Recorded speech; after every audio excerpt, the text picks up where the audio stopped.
L'attitude à avoir après une rupture émotionnelle. Il faut déjà que tu commences par reconnaître ce que tu ressens. La colère, la déception, la tristesse, l'incompréhension, l'appréhension. Ce sont des émotions qu'il faut absolument que tu reconnaisses et que tu acceptes d'être dans cet état. Il ne faut pas vouloir faire l'homme fort, la femme forte. Non, ça ne me touche pas, non, ça ne m'atteint pas. Alors qu'au fond, intérieurement, tu es certainement très anéanti. Tu es certainement détruit et en train de t'effondrer à l'intérieur. Reconnais tes émotions, ne joue pas le surhomme ou la surfemme. Ne surjoue pas. Il faut que tu te remettes en question, il faut que tu évalues les torts, les tiens comme les siens. On n'indexe pas l'autre, on se regarde dans un miroir et on se demande qu'est-ce qui n'a pas marché. Qu'on reconnaisse l'état dans lequel on a été, les humeurs dans lesquelles on a été, l'attitude qu'on a été amené à avoir, si on a été dur verbalement, méchante verbalement, si on a été jalouse, si on a été indifférente, si on a été insensible, si on a été tout le contraire de ce qu'une femme aurait dû être aux côtés de son homme. Il faut s'indexer, regarder ce qui n'a pas marché pour ne pas avoir à répéter les mêmes erreurs lors de la prochaine relation. Une fois que ces tue-l'amour ont été remis en question, reconnus comme étant justement des erreurs, des failles, des manquements, des lacunes, il faut rentrer dans un processus où on va travailler sur ces défauts dans le but de ne plus les répéter, dans le but de ne plus devenir une pierre d'achoppement pour ces prochaines relations. C'est le moment où il est vraiment temps de faire appel au changement. Il faut que tu gardes également à l'esprit que tes erreurs, tes mauvais comportements ne font pas de toi une mauvaise personne. Les raisons sont nombreuses pour lesquelles des fois on a une mauvaise attitude dans nos relations, on a des carapaces. Ça, c'est un problème qu'il faut traiter en profondeur. Mais ça ne fait pas de toi une mauvaise personne. Il faut juste travailler à ne plus les répéter, à ne plus laisser ces défauts, ces erreurs, ces lacunes, ces manquements ternir non seulement ta relation avec toi-même, mais ta relation avec les autres. Il ne faut pas que tu sois pressé d'aller mieux ou de montrer que tu vas mieux. Après une fracture, il y a toujours besoin d'un temps de traitement, de repos et de rééducation. Donc ne te précipite pas d'aller mieux. Prends le temps qu'il te faut avant de reprendre le cours de ta vie. Toi, évite de t'auto-flageller et de t'accuser de tous les torts, de tous les maux. N'accepte pas les reproches qu'il te fait. La plupart du temps, ce sont des stratégies qui sont utilisées parce que la personne n'a pas du tout envie de se remettre en question et préfère charger l'autre de tous les torts. Il faut que tu te reprennes en main.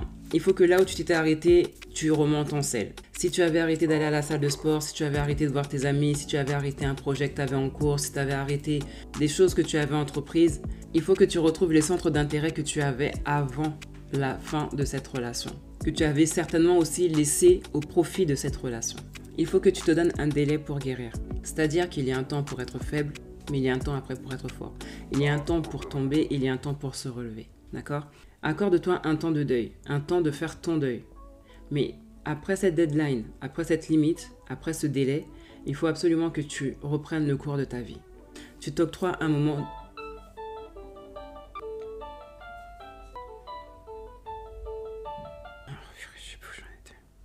Il est totalement normal que tu sois dans l'état émotionnel dans lequel tu te trouves parce qu'une rupture, c'est un détachement parfois soudain après un certain temps de relation. Octroie-toi, accorde-toi un délai. Tu te dis, pendant tant de temps, je vais être au plus bas, je vais vivre ce que je ressens, laisser ressortir tout ce que je ressens, mais à telle date, je reprends ma vie en main. À telle date, je me relève. À telle date, je passe à autre chose. Même si la douleur restera toujours là, mais tu continueras d'avancer. Mais on ne reste pas indéfiniment à terre, on ne reste pas indéfiniment abattu. À un moment donné, on se relève et on avance. Avec la douleur, on avance. Et c'est au fur et à mesure de ta marche, de ton avancée, que tu vas cicatriser, que tu vas guérir de cette blessure. Profite aussi de passer du temps avec toi-même. Profite aussi de te retrouver, de te réconcilier avec toi-même. Et de revoir certains principes, certains critères de ta vie. Établis un autre plan d'action pour les prochaines relations, du moins la prochaine relation. Les choses que tu acceptes, les choses que tu refuses, les choses que tu tolères, les choses que tu ne tolères pas. Établis-toi une liste de critères en t'appuyant sur l'expérience passée et éventuellement les autres expériences passées si tu ne l'avais pas fait. Je te conseille vivement de faire une liste de ce que tu veux, de ce que tu ne veux pas, de ce que tu ne veux plus. D'avoir une ligne de conduite en fonction de la destination que tu voudrais que ta vie prenne, notamment ta vie sentimentale. Il faudrait que tu en arrives à ne plus négocier avec ce qui n'est pas négociable concernant ta vie amoureuse et ta santé émotionnelle.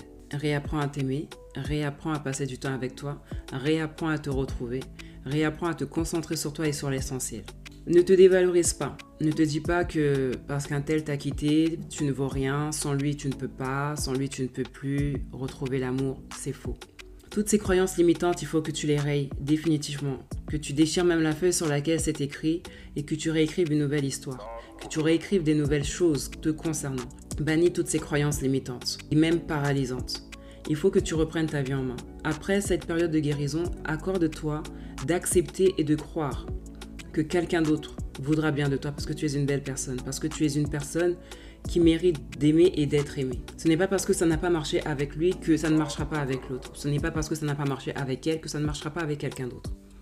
Au contraire, utilise cette expérience pour te former, te forger, t'instruire, te bâtir. Tu sauras comment marcher dans ta prochaine relation. Tu sauras quoi faire, quoi ne pas faire. Il faut que tu saches qui tu es. Il faut que tu saches comment te comporter dans une relation. Si tu as été bancal, si tu as été catastrophique dans l'autre relation, il faut maintenant que tu marches en nouveauté de vie pour la future relation. Ne romps pas ta relation avec Dieu. La plupart du temps, quand on essuie un échec sentimental, on a tendance à accuser tout le monde, à accuser Dieu, à se dire pourquoi, à abandonner, à se décourager, à se dire non c'est bon, j'arrête, j'abandonne, j'en ai marre, j'ai fait ci, j'ai fait ça n'a pas marché. Toute personne qui rentre dans ta vie, il rentre pour une raison. Soit c'est pour te donner une leçon, soit c'est pour déposer une bénédiction dans ta vie. Même si la personne elle a été affreuse, la relation elle a été affreuse, Dieu reste Dieu. Dieu reste Dieu. Il ne faut pas tomber dans ce piège qui est de condamner Dieu, d'accuser Dieu, de blâmer Dieu. Parfois il y a des choses qui nous arrivent, c'est juste le fruit de notre entêtement. Par moment, Dieu n'est même pas dans ça, on va commencer à l'accuser. Par moment, Dieu nous fait comprendre que c'était pas sa volonté, cette relation n'était pas sa volonté, on va commencer à blâmer Dieu. Ne blâme pas Dieu, laisse-le tranquille. Remets-toi toi-même en question.